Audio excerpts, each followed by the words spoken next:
Imagine believing that your own God destroyed the entire world, not just your enemies, but everyone. Men, women, children, animals, all drowned in an unstoppable flood. As I was carving this tablet, I thought, what if the story itself is the best evidence that something real, something traumatic, actually happened? The biblical story of the flood in Genesis tells us that the world was so corrupt, so violent, that God had to wipe it clean with water and reset creation. Only Noah, his family, and pairs of animals survived. But I can't help but ask, why would any people tell a story that makes their own God look so cruel, so ruthless, even if there was evil and violence in the world? My name is Francisco, and I'm carving the Bible in an effort to preserve it in stone for the distant future. And on this channel, I explore and reflect on the verses that I carve. To find out more about this project of carving the Bible, please see the description below. Look at chapter 7, verse 21. And all flesh that moved on the earth expired, fowl as well as cattle and beasts, and all crawling things which crawl on the earth, and all mankind. What trauma would drive people to believe and to retell such a horrible narrative? And on top of that, say that their own God did it. Psychologists tell us that after a catastrophe, people have a need to find meaning in the events. We run from arbitrary suffering. The psychiatrist Viktor Frankl, a Holocaust survivor, argued that the will to meaning is the deepest human drive. Even in the face of brutal, senseless suffering, people survive by creating purpose, by assigning meaning to their suffering. When we experience a disaster, we instinctively ask, why? Because living in a world of pain without answers feels even more unbearable. Our minds race to create a moral story, even when the victims are ourselves. We sinned. We disobeyed. We were evil and violent. We deserved to be destroyed. And this isn't just theory. History is full of examples. When the Black Death wiped out half of Europe, 25 to 50 million people, and people were dying in the streets from disgusting boils, priests across Europe warned that the plague was divine punishment for human sin. Bands of people called Flagellants marched around whipping themselves bloody in public, believing that they could atone for society's guilt and end the plague. The biblical flood story fits this psychological pattern. The flood isn't meaningless. It's judgment. It's a moral reset. In a world shattered by disaster, that story gives survivors a way to explain their survival and the deaths of everyone else. Humanity was wicked. God judged the world.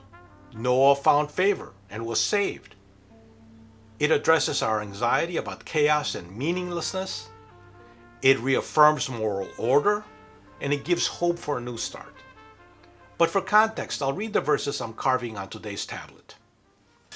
And it came to pass after 7 days that the waters of the flood were on the earth. In the 600th year of Noah's life, in the second month, on the 17th day of the month, on that same day all the fountains of the great deep were broken up, and the windows of heaven were opened. And the pour of rain was on the earth 40 days and 40 nights. On the same day went Noah and Shem and Ham and Japheth, the sons of Noah, and Noah's wife and the 3 wives of his sons with them, into the ark. They and every beast after its kind, and all the cattle after their kind, and every creeping thing that creeps upon the earth after its kind, and all fowl after its kind, every bird of every wing. And they went to Noah into the ark, 2 and 2, of all flesh, in which was the breath of life. And they that came male and female of all flesh, as God had commanded him. And the Lord shut him in.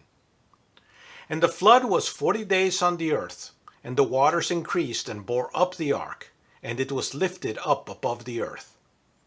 And the waters prevailed and increased greatly on the earth, and the ark went on the face of the waters. And the waters prevailed exceedingly on the earth, and all the high mountains that are under the heavens were covered. 15 cubits upward the waters prevailed, and the mountains were covered. And all flesh that moved on the earth expired, fowl as well as cattle, and beasts, and all crawling things which crawl on the earth, and all mankind. Everything which had in its nostrils the breath of life, of all that was on dry land, died. And every living being was destroyed that was on the ground, both man and cattle, and creeping things, and fowls of the heavens, and they were destroyed from the earth. And Noah alone remained, and what was with him in the ark. Now, this perspective on the story doesn't prove that the flood happened exactly as described. But let me reiterate the point. Why would anyone create a story so dark and so self-accusing unless it was rooted in real collective trauma?